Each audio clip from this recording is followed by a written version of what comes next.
Hello everyone, I'm Preya Shabrina. I'm a second year PhD student at North Carolina State University. Today I'll be presenting our paper, Peeking Through the Classroom Window, a detailed data-driven analysis on the usage of a curriculum-integrated math game in authentic classrooms. In our study, we analyzed the usage of Spatial Temporal Math, or STMath, which is an educational math game developed by Mind Research Institute for K-12 students. It's currently used by 1.2 million students and 56,000 teachers across 48 states in the USA. STMath is a curriculum-integrated math game, meaning its contents are designed and organized to support learning of Common Core and state-level mathematics curriculum. STMath uses only spatial puzzles and no textual instruction, and organized as a hierarchy of objectives, games, levels, and puzzles. The figure depicts STMath hierarchy. At the top level, there are objectives, which are broad mathematical concepts, for example, multiplication and division. Under each objective, there are games, levels, and puzzles that supports learning of the mathematical objective. While integrating any educational technology, including games, teachers often face multidimensional management problems, and to address those problems, it's very crucial to understand how they're integrating or using the game in classroom. Thus, Liu et al. Conducted a field study in 2019 where they observed STMath teachers when they were conducting gameplay sessions in classrooms to understand STMath usage. But they pointed out that only female teachers participated in that study and that their study may have suffered from teacher selection bias. Also, the study was conducted at the end of the academic year and was unable to shed light on how the game was getting used throughout the year. So they pointed out the necessity of year-long studies with non-volunteer teachers, which can be very costly and may be impossible in many cases. When you looked at prior research, you only found field study-based research which may have suffered from the same limitations as we mentioned before. For example, K in 2006 investigated the association of classroom structures with students' learning outcomes and found cooperative goal structure the most effective. Whereas Hang et al. In 2010 focused on how teachers handle game in class and found teachers need to shift between roles to meet the demands of situation. Kalgan et al. In their 2018 study found out that teaching practices may be influenced by school differences. As from our literature review, we only found field study-based research, and Liu pointed out several limitations of field studies. We came up with our 4 research questions. We thought, why not use data to overcome the limitations? So using only students' gameplay data, we wanted to find out the time when students were playing together in classrooms or the gameplay sessions, classroom setups and generalized usage of the game, features that varied across session to session, and their association with students' performance. So we used students' sequential gameplay data to figure out the answers of our research questions. This data contains one transaction or one row for each level attempt of students coming from 56 schools of a mid-Atlantic US state. Before introducing what information each row of the dataset contains, I would like to show you how playing a level in STMath looks like. Here, the student selects a fair share game under division concepts objective. There are 3 levels in the game. The student selects level 1. There can be several puzzles under a level. The puzzles in this game asks the students to divide objects equally among animals.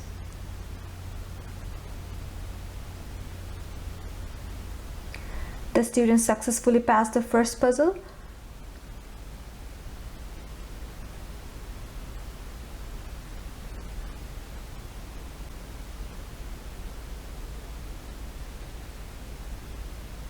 But fails to pass the second puzzle at first attempt. Notice the penguin symbols in the yellow bar at the bottom. These symbols indicates the number of lives the student have. Whenever the student fails a puzzle, he loses 1 life. To pass a level, a student needs to pass all the puzzles under a level without losing all of his lives.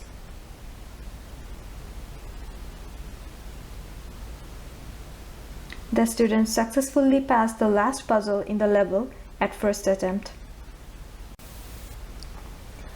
So, whenever a student completes a level attempt, our row is recorded with the student's ID, a timestamp indicating the level attempt completion, login place, objective game and level ID, and number of puzzles passed and number of total puzzles in that level. And from the last piece of information, we calculated the performance of the student in that level as puzzles passed divided by the number of total puzzles in that level. And with this data, our first aim was to group level attempts that were in the same gameplay session and assigning them with a session number. The figure depicts our session identification strategy. To identify the sessions, we first grouped the gameplay data using academic year, schools, grades, teachers, and days. Then the level attempts from the same day were sorted in increasing order of time. Then the sessions were identified in two phases. The figures depicts both phases. In the first phase, level attempts having less than 10 minutes time gap were marked as part of same session. In the figure, you can see we found 6 sessions based on this rule at phase 1. At phase 2, the sessions found at phase 1 are merged based on 3 rules. First rule is consecutive sessions within same 45 minutes time frame are merged. Session 1 and session 2 are merged following this rule. Second rule says if consecutive sessions have 10 to 15 minutes gap in between and same group of students are found playing, the sessions are merged. Session 3, 4, and 5 are merged based on this rule. Finally, if consecutive sessions fall under none of the first 2 rules, they are considered separate sessions. For example, session 6 remains a separate session after phase 2. Using our session identification strategy, we identified 586,026 sessions. However, we only analyzed the sessions that are 45 minutes long and have 5 to 25 students. Because most of the students play no more than 45 minutes at a stretch, and since class management issues are more critical when there are more students, but having more than 25 students is also restricted in the district under consideration, we selected the 5 to 25 range. So finally, we analyzed only 98,309 sessions, which was 21% of total sessions. After identifying the sessions, we explored them and found out 12 features, 10 real-valued and 2 binary that varied across session to session. The real-valued features are the session length in minutes, class size or number of students present in the session, number of levels played per student, time spent per student for gameplay, max participant at a time, start and finish time variance, number of previous estimate days and sessions, and percentage of students who practiced before the session. These features are shown in the leftmost column of the table. We call them the components of classroom integration. And the 2 Boolean valued features shown in the leftmost column of this table indicates the presence of fully or partially disjoint group in the session and presence of students who practiced before the session. The features start time variance, finish time variance, and disjoint small group collectively indicates the class format or organization of students during the gameplay session. So we got the answer of our first and third research questions. We devised an algorithm to identify gameplay sessions using only data, and with systematic exploration of the sessions, we also identified the session features that varied across session to session.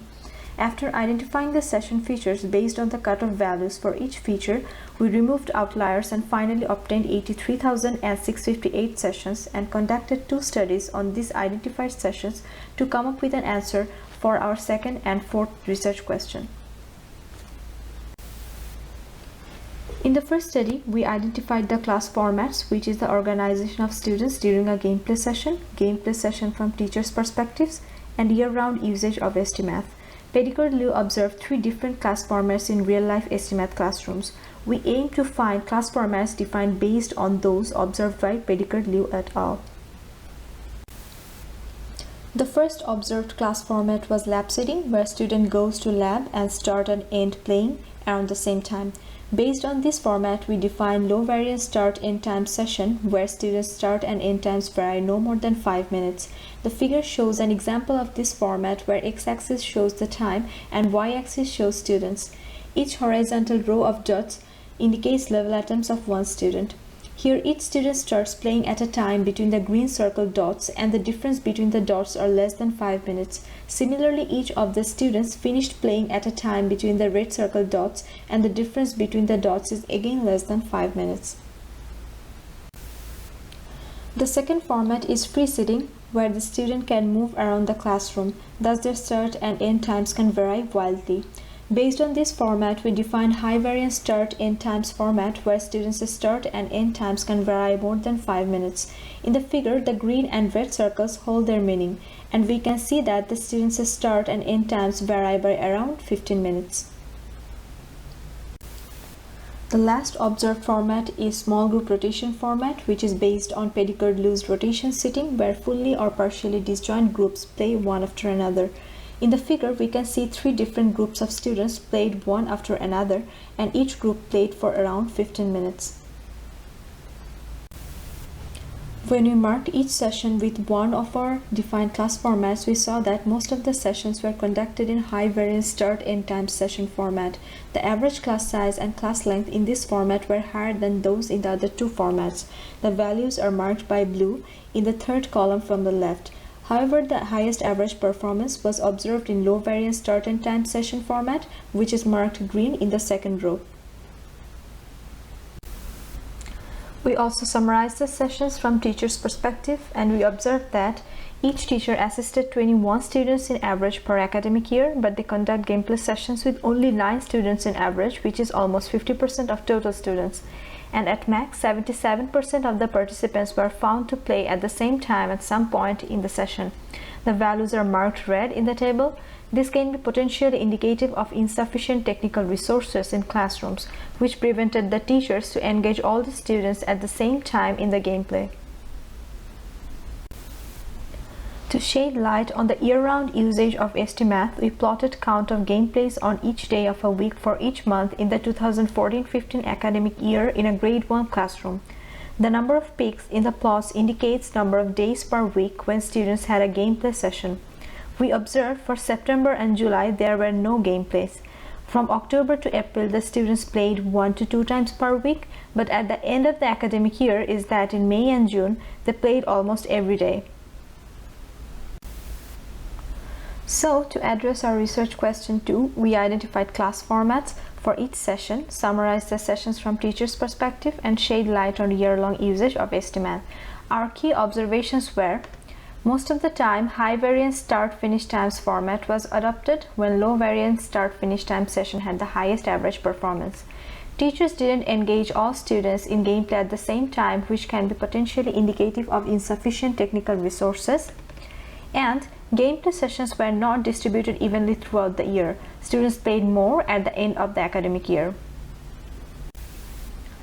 In our second study, we analyzed the association between components of classroom integration or session features and session performance.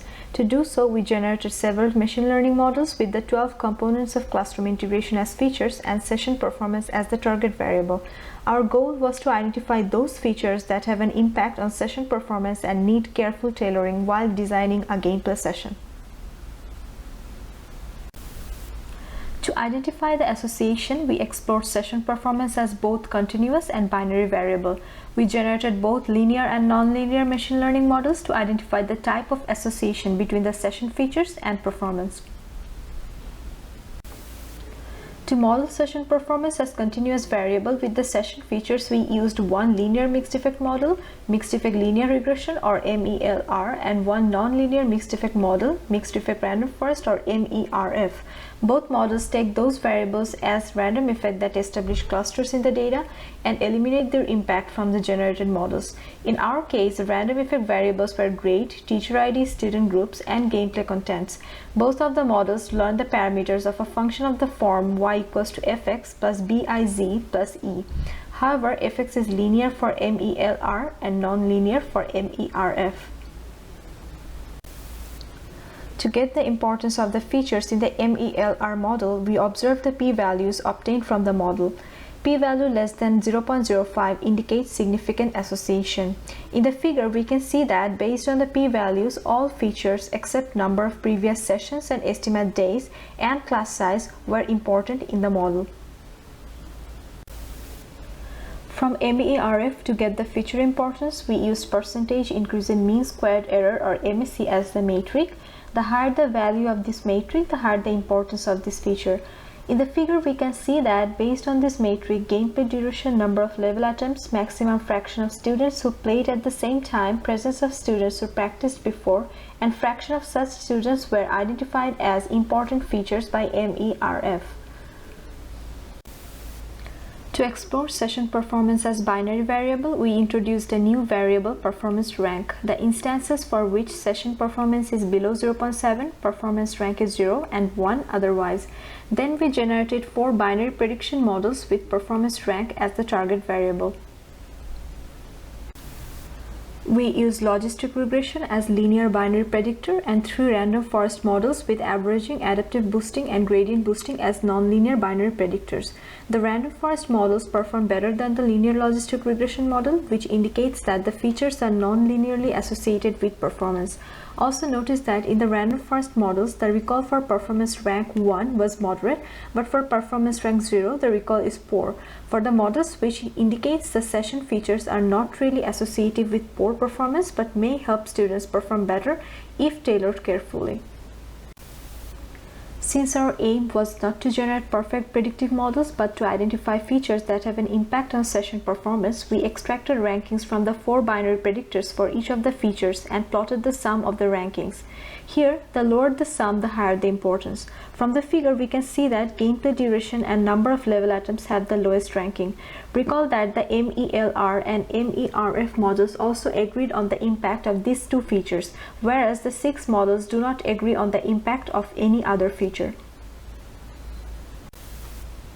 Since all the models agreed on the association of gameplay duration and number of level attempts with session performance, we investigated more on how they were having an impact on performance.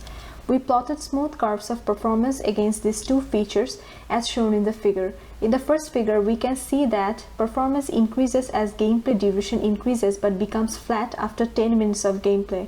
In the second figure, we can see that performance sharply decreases when the students play more than 10 levels in a session. To further investigate the impact of gameplay duration and number of level attempts, we manually generated a decision tree with these 2 features and observed the probability of getting performance rank 1 at each branch. We observed the probability were low in those branches where the students attempted a lot of levels in a short amount of time.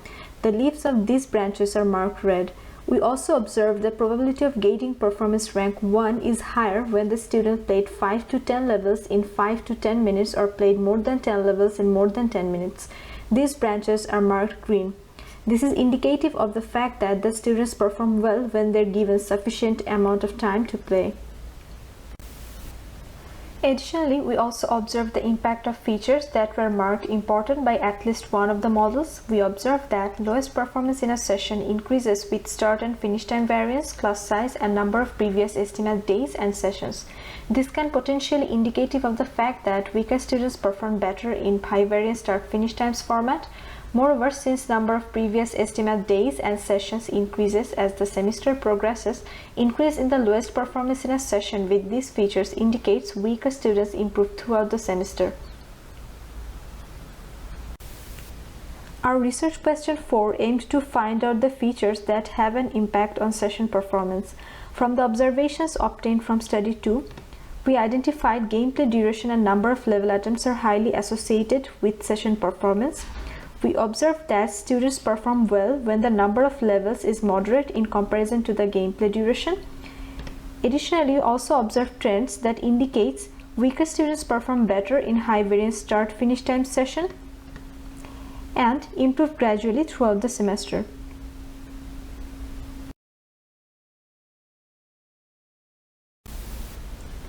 We summarized the observation from both of our study and came to agreement that gameplay sessions were not evenly distributed throughout the year. The students play more at the end of the academic year, but we also observed that the students do not do well when they play too much in a short time period. Thus, we suggest gameplay sessions should be evenly distributed throughout the year so that the students can focus more on learning than just completing the assigned content. Finally, the components of classroom integration couldn't identify poor performance, so even after careful designing of gameplay sessions, special care needs to be given to poor performers. Our study has several limitations. Firstly, it is completely dependent on the session identification strategy. and we didn't have any ground truth data on what actually happened in the classrooms. Any error in the session identification strategy can lead to errors in the results of the study. Moreover, this teacher ID that we use to separate classrooms is not a perfect variable, which can also introduce error. In our study, we excluded all sessions with 1 to 4 students, which comprises 79% of total sessions. Future studies can investigate in which situation such sessions occurred. Also, we didn't conduct separate analysis for different grade levels, which can be done in the future. Finally, we had only one timestamp associated with each level attempt, indicating the completion of the attempt. We had no data on the exact time spent on a leveled attempt, so all the time-related features were only approximation made by subtracting timestamps of consecutive level attempts. So, as a future work, the entire study can be revised with ground truth data about the classrooms, exact time spent on levels, and accurate teacher ID. And that's all. Thank you for your attention and patience. If you have any question, feel free to ask or send an email to the following address.